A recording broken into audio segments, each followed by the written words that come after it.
एक बार की बात है। किसी बड़े राज्य में एक राजा अपनी रानी के साथ रहता था। उसके राज्य में प्रजा बहुत खुश थी।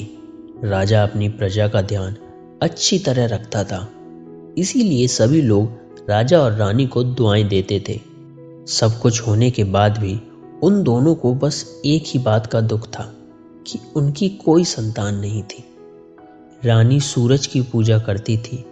उसे पूरा विश्वास था कि सूरज देवता की कृपा से उसे एक दिन जरूर संतान की प्राप्ति होगी। एक दिन राजा और रानी बगीचे में घूम रहे थे।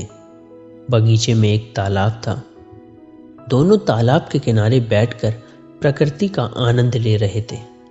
तभी वहां एक मेंढक आया और उसने कहा कि रानी को बहुत जल्द सूरज देव की कृपा से एक पुत्री की प्राप्ति होगी।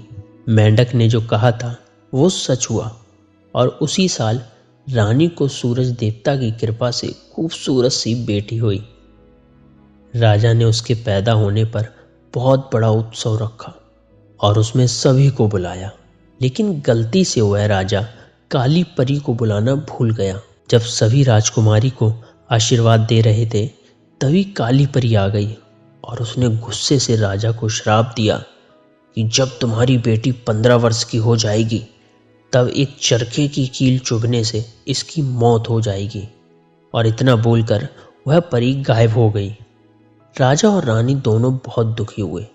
उनको दुखी देखकर सफेद परी ने उसको सांत्वना देते हुए कहा कि चिंता मत करो, मैं इस श्राप को रोक तो सकती नहीं, लेकिन इसे कम जरूर कर सकती हूँ। सफेद परी ने कहा कि कील चुभने से यह 100 साल के लिए सो जाएगी, साथ ही पूरी प्रजा और आप सभी भी सो जाएंगे, लेकिन जब कोई सुंदर राजकुमार इसे चूमेगा तो इसके साथ साथ आप सभी भी जाग जाएंगे। और इतना बोलकर वह परी गायब हो गई। धीरे धीरे समय बीतने लगा। राजकुमारी बड़ी होने लगी और वो समय भी आ गया जब राजकुमारी 15 साल की होने वाली थी।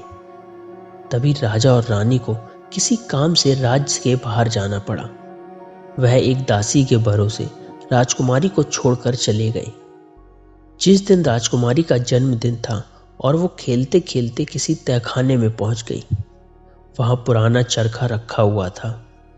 राजकुमारी ने जैसे ही उसे हाथ लगाया, उसमें लगी कील उसे चुभ गई और वह वहीं गिर गई। सेवकों ने उसे बहुत ढूंढा और वो तहखाने में सोती हुई मिली।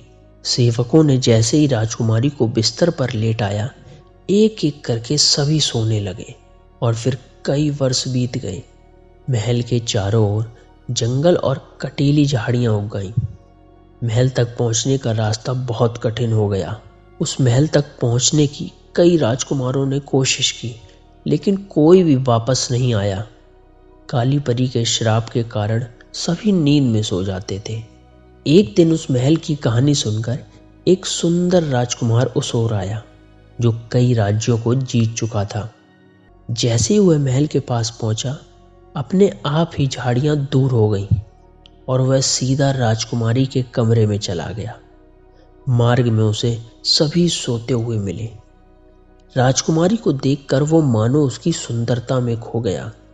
उसने खुद को संभालते हुए जैसे ही उसे छूआ, वैसे ही काली परी का श्राप टूट गया और राजकुमारी के साथ साथ राज्य के सभी लोग नींद से जाग गए। सभी दोनों को देखकर बहुत खुश हुए और दोनों की शादी करवा दी।